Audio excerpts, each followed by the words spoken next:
Welcome back to From Nine to Mom. where we discuss balancing the 9 to 5 hustle with the beautiful chaos that we call motherhood. And today we have a guest with us to talk about something that I feel like has been coming up more and more as our kids, Katie and I's kids, have gone to school. And that's about plastics. And honestly, plastics are everywhere. I did not realize that they are everywhere. They're in our kitchens, our kids' lunch boxes, our beauty products, takeout containers, like probably in the bottom of every mom's purse right now, there's something. And some recent documentaries have come out, and there's conversations around microplastics, toxins, what is clean living? And this is leaving a lot of us wondering, how concerned should we actually be? Is it even realistic to remove plastics? Like, what are we supposed to do? So today we're sitting down with Jessica Franklin, who, as well as being a busy mom, is a health coach and the host of the Live Lightly podcast. And she explores the connection between health, low-tox living, creating the healthier homes, and helping moms cut through the overwhelm that we're all feeling with this inundation of information to make more informed choices for their families without being so stressed. So we're so excited to have you here to talk about the truth about plastics, kind of break through some of the craziness of it all and help us really apply this in our everyday life. So Jessica, thank you for being here and welcome to the show. Hey, yeah, thank you so much for having me. I'm excited to jump right in. Yeah. So we want to start really by having you tell your story of how you got into this area of motherhood and life, like what brought you here and who are you? Yeah, well, thank you for that opportunity. I think that for me, it starts in childhood. I grew up with a mom who had MS. And Okay. so just seeing the side of life where health is a challenge throughout your entire childhood and seeing friends who had moms who were healthy and able to do things that my mom wasn't. I think that formed and shaped a perspective that has stuck with me, up until now. I mean, it's I can just only imagine. really, yeah, it's been the foundation for my curiosity as to what creates health and wholeness and well-being and like what actually may be causing disease and illness. So I've always just been very curious since super young. And also my grandmother was diabetic. So that's another layer that was just always Yeah. top of mind is like, how does that happen? And, is there something we can do to prevent or improve? Yeah. Yeah. And so give us your background of before you became a mom. What were you doing for work and all of those things? Yeah, before I became a mom, I was a yoga instructor. And so I taught yoga, I taught breath work, meditation workshops, and I was also in teacher training programs teaching people how to be that. So, yeah, my curiosity for health began in health clubs and teaching aerobics and working as a personal trainer in athletic clubs, and then evolved into just a complete obsession with yoga. And then, of course, that It's not a bad moved obsession. I feel like some of us have Yes. way worse obsessions than yoga. right. Yes. Yeah, it was not a bad obsession to have. And I made it into a career. So I was super blessed. And after I had my son, it just, after the first year or so, it wasn't super viable to be continuing that down that path of a career. So I focused on being a mom and, but never just stayed curious and always finding ways in my house to just implement a healthy lifestyle like food and exercise and just all the things. And how did you get educated in this space? In this particular space, it started with a BPA free label on a sippy cup that I was buying for my son. Right. Really? Yeah, so I'm not a scientist, I'm not a doctor. I didn't, go to school to get a PhD in, toxins, but that label, at first I was like, "Oh, cool. BPA free. That must be better, must be good." And I then think I that's what we all stopped and think, I was like, right? "But wait, huh?" Yeah.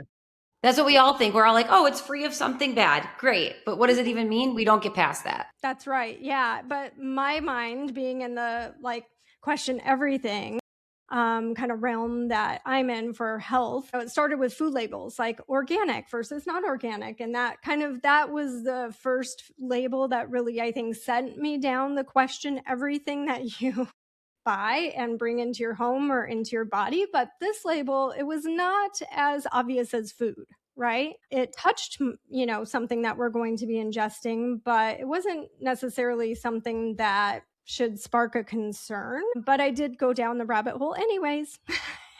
I love that. Thank you. It Yeah. is hard to you see all these labels and it's hard to, know when to ask questions or not, but I think Danielle mentioned it in our introduction here, like that plastics detox, the episodes that came out on Netflix. Why do you think it's such a hot topic all of a sudden? Or do you think there's just more publicity about it now?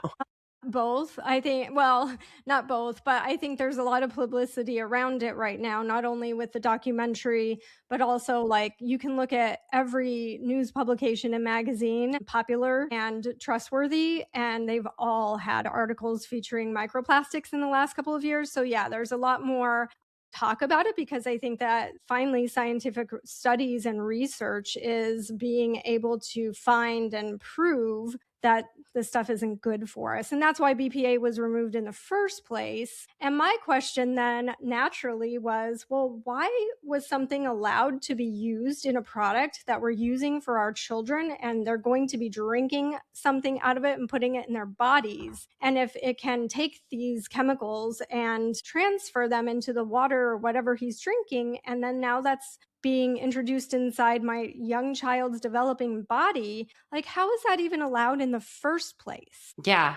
I think too, like the idea of microplastics, BPA, like you said, you went down a rabbit hole.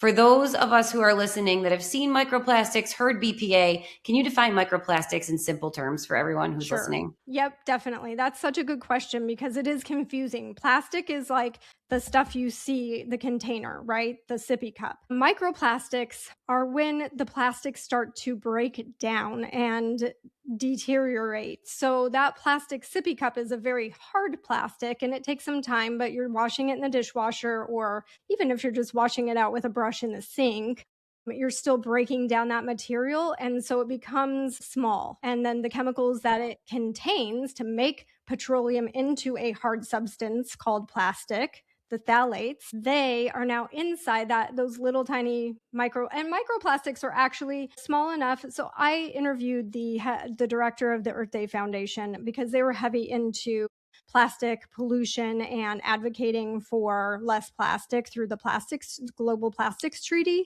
And he said, microplastics are anything from like these tiny, tiny little particles that you can actually see with your eyes, like maybe a plastic cutting board, right? Okay. Okay. To all the way down to like you have to get a microscope to see them, right? But they still exist and they're still entering into that water that's in the sippy cup and then into your body. So Yeah. I hope that makes sense. That does. I Thank think you. it makes total sense. And I think you mentioned like the plastic cutting board. I feel like that was the first thing like that got me to start thinking about it. I'm like, you're right. I think I saw a video that was like, the plastic cutting board showing all the like cut marks on it. They're like, do you know what this is? And I don't even remember what the brand was, but I remember seeing that and I go, yeah, it's time to switch from those cutting boards because sometimes as moms, like we're going through when you're in, early motherhood and you're going through things, you don't always think about all of that. You're using what's accessible and doing that.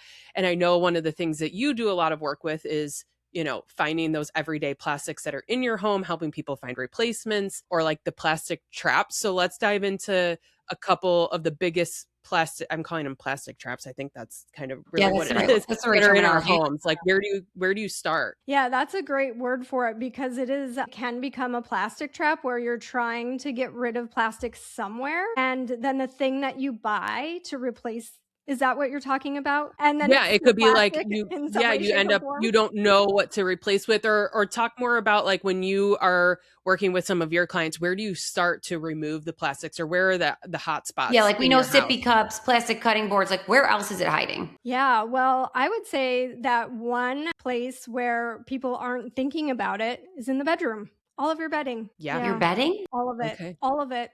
Yep. Most of it, unless you're buying pure cotton sheets, 100%. It's a very hard net. Like most sheets that are less expensive, which that's what we're looking for. We're busy moms. We're trying to save money. We're looking for something that's like feel good and affordable. It's going to be a poly blend most likely these days. It's quietly come into bedding. You'll find like down free fill. And it sounds good because you're like, ooh, it's down free. So it's better because we're not using something that is coming from an animal, but it's like synthetic fibers made of plastic. I would have never thought of that. And that's where you sleep that's your kids sleep every night. And you're right, because think about, especially when they're babies, they're having blowouts, you're changing those sheets so frequently. I remember I would go to Target every other day, I feel like, and buy a new crib sheet because I'd be like, oh, I just need another one. They're ruined every 15 seconds. So where would you for that? What would you look for? What would you replace that with? Well, here's the thing. The next layer underneath that, because of blowouts, is what? It Diapers. is some sort of like a waterproof waterproof situation, cover. right? We've got them on all the beds. Yep. Me too. Yes, so every single that's one. all polymer and plastic and chemicals that are making it into something that's waterproof material. Okay. So then there's that layer. And then you've got the next layer, which is your bed itself, the mattress. And then the pillows could probably be that. So, this is a lot, right? It's super overwhelming. So I'd say start with sheets first. Replace with 100%, if you can, organic cotton. Just look for sales. And organic cotton is better for the fact that through the production, there's not as many chemicals treating the cotton, and chemicals are not being sprayed all over the crops while they're growing. So there's, it's just a better option, and you can just wait for sales. That's what I do. I just wait for sales on items that I think are necessary and high impact like this. Yeah. And I think it's an amazing point to bring up that it's hiding in the bedroom was not anywhere where I would have thought it. My biggest thing is the kitchen, right? Because that's where we're ingesting everything. So with the sheets, is it like the skin contact? Is that what's causing the? So yes, that's really intuitive of you, because our skin is our largest organ, and anything that we place on our skin, it can take into our body. It absorbs, and more so though from the shed, the microplastics, the little fibers that are shedding, we're breathing that in all night. What about clothes? Because now you've got me thinking about clothes. Absolutely. Most of our clothes have been swapped out for polyester, nylon, spandex, all of it. And then here's the thing. Spandex. You think you're buying something that's maybe a little bit better because it's like, oh, it's made of recycled materials, but it's being made of, let's say, a water bottle is now being made into the clothes that you're paying $100 for this designer, workout top and pant set. And it's just plastic. It's just recycled plastic water bottles. And those are off shedding. So you're really smart to think that's the next thing that we're really in contact with all day on our skin and breathing it in. Yeah, very true. And so, again, organic cotton, linen, bamboo, hemp, there's different fibers that are better for, obviously, both, just human health and the planet in general. Yeah. And I think one of the biggest things that I've seen the feedback from the Netflix documentary, and that is people always are like, oh, you're fear mongering. It's not that bad. Or, hey, what is it? So can you break down how concerned should an average family be? Work towards, you're saying wait for the sales and do that stuff. Are we exposed already anyway? Or what level of concern should there be for certain things?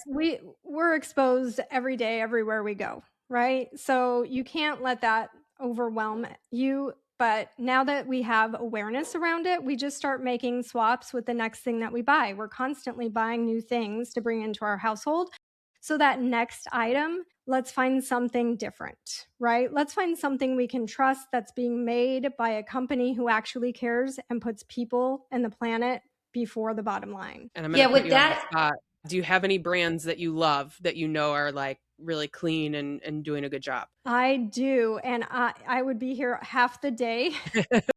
I spent actually I've been doing this research for ever since I saw that BPA free label, which was my son is 15, so maybe 14 years. So I've been doing this a really long time, and it just became something that I'm so passionate about sharing with moms, because I know what a pain in the ass it is to have to research, and then you go and spend your hard-earned money buying the new thing, and you're so excited, and you're like, oh my God, but crap, it has this chemical in it instead of that, Yeah. And so I actually have a whole guide that is full of all of the options. So it's just kind of like a done for you guide. You don't have to think about it. That's amazing. That's what we need, because I feel like since I watched that, honestly, since the first time when we met, and it's been in the back of my mind. And as I've been, it makes you a little more aware to think about, as you go through your day to day, you're like, okay, what am I using that is potentially in that category? And again, my brain goes to the kitchen, right? The kids stuff that they use. Like I'm trying to find swaps for that. And the first thing is like, even when you go shop at Target or Walmart or most of these places, the cheapest, cutest, most aesthetically looking things are usually the plastic stuff. So like I had a whole set of like the Target $5 plates. And now I'm Spider-Man? like, okay, well, I had the Spider-Man ones. Now they're just the plain color ones. Okay, just But checking. now I'm like, okay, like, I can use, like, we'll work on a replacement, but don't cut anything on there. So I'm not like cutting into the plate. Don't microwave it. I'm like trying to look at some things with that in order to make the swaps, but it's expensive to make every swap or do it all quick. That's right. Yeah, you're looking at it exactly from the right perspective. Don't heat the plates with food on them. Don't cut the food on the plate. Correct. Yeah, those are good ways to help lower that exposure. What about washing? Because I've heard like kids also have binkies in there. My kids have all had binkies, and I'm thinking about the fact that they're made with plastic, most likely. And then you wash them in the dishwasher. What are some other, like, as we're swapping things out or thinking about it, like tips that we can do with what we currently have outside of microwaving to protect the kids Yeah, or you're ourselves? talking about like the binkies that the Binkies, like pacifiers. dishwashing, you hear all these things. Like, is there stuff we Yeah. shouldn't be doing or? Well, so I mean, if that's like a low cost swap, I would say that's a good one to swap out, right? Because that's in their mouth and it's breaking Mhm. down with every moment that they're using it. And there are really great like silicone, like food grade silicone, or like something that is just made with a very high quality food grade rubber, I would probably say is better than even silicone. And so, yeah, that's like one of those inexpensive swaps that's really high impact and high exposure. I would definitely consider that pretty quickly. I don't want to scare people, but I do think it is important while we have you here. What illnesses or long-term effects have been tied to plastics at this point? Yeah, we don't want to like create fear, but this is really just about creating awareness so that we can make new choices intentionally, right? That's what we're talking about. And when we have these conversations amongst our mom friends, that's the best way to raise awareness. And as far as studies are concerned with long-term health impacts, there's a lot out there. And so not to overwhelm, but endocrine disruption. So chemicals that are associated with plastics are associated with disrupting the endocrine system. So this is hormonal balance. This is how our bodies do everything, right? Because they mimic hormones and they start to place themselves on the hormone receptors. And so this can cause a whole host of different things, from fertility issues to heart disease, anything respiratory.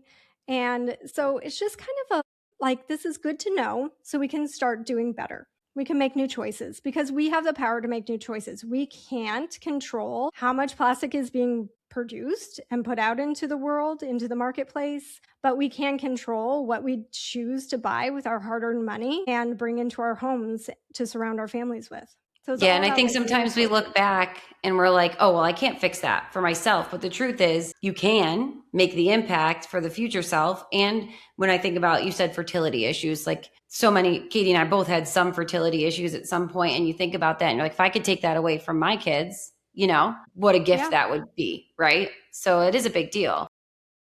absolutely. So I think we want to dive into some swaps and things. So you already mentioned the bedding, but if somebody had to make 3 swaps and prioritize, what would the 3 things be to focus on in their home? Okay. Well, we've already talked about something that's not top of mind or obvious, like you Mhm. said, the bedding. And so the 3 other swaps, I would say, if you could only make 3, I would definitely make bedding a priority out of those top 3.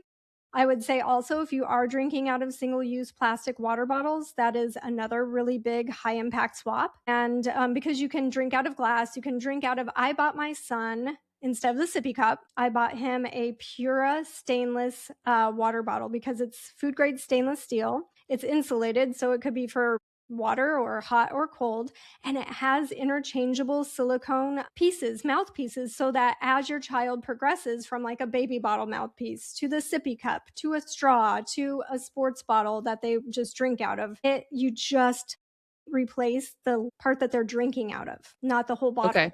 So it saves you money on Yeah. not having to continually buy another bottle for this and another bottle for that when they progress through the different stages. And so that's a really great way to replace that single-use plastic bottle you might be handing your kid before they go to school or whatever, or yourself. And so that's 2. And then 3, I would definitely say the cutting board. Yeah, get something that's made of, I think wood is even one of those not so safe items. So I'm actually transitioning all my wood cutting boards currently to titanium or stainless. Okay. What about Mhm. a lot of people? My sister like gets into this every now and then. Like I feel like she goes down the rabbit hole and she'll try to swap. She swapped to glass. How do you feel about that for cutting boards? That's fine. It's Yeah. heavy. Yeah. Yeah, and you can break it. That's why I never swap to that. With the kids in the But house. Yeah. That's a problem. yeah, I've already been there, done that with, we have water jugs that are like 3 Okay. gallon, and we go to fill them with reverse osmosis water. And I've had one of those break on me in the car and Oh, one of them break on me in the house. So yeah, that's a lot of glass is water great, everywhere. but you just, yeah, like if I can avoid breaking a cutting board, that would Yeah, be, I know. yeah, that's Yeah, good. because That's a good Katie, I point. would be nervous about glass because you hear then this is where the overwhelm comes in. The glass straw saga, people switched to glass straws, so they weren't using plastic straws, and then the glass straws were breaking in people's mouths. Like, so maybe, like you said, stainless steel over Yeah, glass. stainless steel is a good cutting board. Titanium, stainless steel, food grade. And then also for straws, stainless steel is a good swap as well. Yeah. So what would your final advice to moms that maybe this is overwhelming them a little bit? I feel like we've tried to remain calm, right? Like we're Everybody's trying to calm. We're show good. the calmness. This isn't urgent, but what would your final advice be for them? Like you said, just don't stress about it. Don't lead with fear-based energy, because the worry and the stress and the fear-based energy, I think, is worse for us than anything else, right? Like our feelings and how we're thinking and how we're just showing up around our kids in the world is energetically really important as well. So just, go about things moving forward, feeling empowered and inspired to do better, but don't stress it. I think that's important because it made me think of like these marketing ploys for a lot of these people that are like leaning into this and we're a healthy swap and the marketing's so good on some of Yeah. it. Yeah. But I think what you said about energy and like what you put out there is so important, like the way you go about it. So as people are instead of watching the marketing ploys that Katie's talking about, if they wanted to get more information, what are some trusted resources that they can go to that you would recommend and would say that would give them the best advice without going crazy? Right. So, well, there's a lot of different layers to look at it when you're buying a product, right? So, there's ingredients, there's materials. If you want to go deeper, you could go packaging. I try to do as much plastic free as possible. And then, if you want to go even one layer deeper, you could go at sourcing. Like, are the sources of these materials and ingredients good for the planet, good for the people who are, part of this process of making these things from beginning to end? Are they being treated fairly with fair wages and working conditions? So there's a lot of different moving parts that I've Yeah. looked at when I, over the years, have learned more and more as I'm swapping things out in my own home. And so just find like the thing that you prioritize, whether it be materials or ingredients or packaging or, maybe just really caring about the workers involved, and like do a little research, learn a little bit about it. And I like EWG. That's a really good resource for looking up chemical ingredients.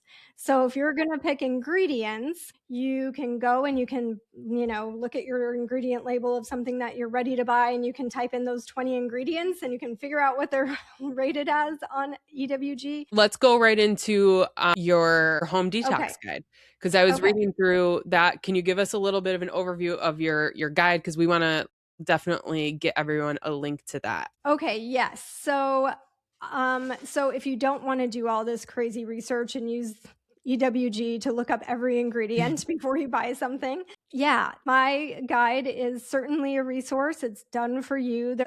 different categories. And so all of the different categories are just different chapters of the guide. So like, let's say you're buying laundry detergent or household cleaning products, you just go to that chapter, find what it is you're looking for, and then boom, the link takes you right to the business. And then you're supporting a small family-owned business as well. So I really like that aspect about the products that I've found to swap out in my own home. I know them, I trust them, and have talked to most of them. And there many of them are being featured in a masterclass that is actually also available. It's free, it's on demand. I've picked out the 7 highest impact swaps to make, and the founders of those products have created small little educational just segments within the masterclass where they talk about their product and all of the chemicals that can be hidden in it, and how to look for greenwashing, and also why their products are a good solution to swap out in your home. So the masterclass is a free resource, and the guide is something that you can it's low cost as well, and it's like worth its weight in gold, because the $24 that it costs will save you so much time and energy, and in the long run money as well. Yeah. Absolutely. Thank you for doing all the hard research for us so that we could digest it. It's way more digestible when you have somebody else who's spent the time and made it so easy. So thank you and the others who have contributed to this for making it simpler for us moms out. Yeah, it's all about simplicity. We don't have time to put this on our shoulders. I did it because I'm like, this is my hobby. This is really fun for me. But I could see how for most people, this would be like one more thing to just overwhelm the already overloaded plate. And the guide is so good, guys. It goes from like dental things to pets, babies, baby gear, all those things. So can you, Jessica, give us where we can go to get that home detox guide? Yeah, it's on my podcast website, which is just Live Lightly Eco, ECO, and it's under We'll guide. tag it for you. Of course, we'll tag it in our notes. But Jessica, we have to, before we go, we always ask everyone, as a mom, what's one thing where you say, this is the shit I couldn't make up? It's a story that people don't believe. Unless you're another mom, then you know that it's probably true. Right. Yes. So actually, when I'm thinking back to beginning of motherhood, while I was 9 months pregnant, we had just moved into a home that we were renting in a neighborhood that we were thinking about buying a home in. And we just kind of wanted to test the neighborhood out first. So we signed a short-term lease to rent a house, and I'm unpacking the last box as somebody is entering my house with a key, and to find out basically the person entering was from the bank because the house was in foreclosure. So that had to be so scary. I mean, and stressful. You're 9 months pregnant. You're like, I want to set up the baby room. Oh my God. What did you do? So stressful. So, I mean, to make a long story short, luckily my husband is a lawyer, and when you sign a lease, like they can't actually foreclose on the house until the end of the lease. So they had to let us stay. Amazing. Well, did you end up loving the neighborhood? We did.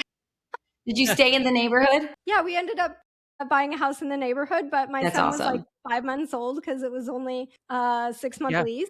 And so I had to move again in 5 months. So that's a hectic start. You can't make up. Yeah. No. You definitely can't. Well, thank you so much, Jessica, for being on. This was such a great conversation. And we'll make sure everything's tagged if you guys want to go over and follow her, check out some of the resources. But thanks again for coming on. Yeah, thank you, Jessica. so much for having me.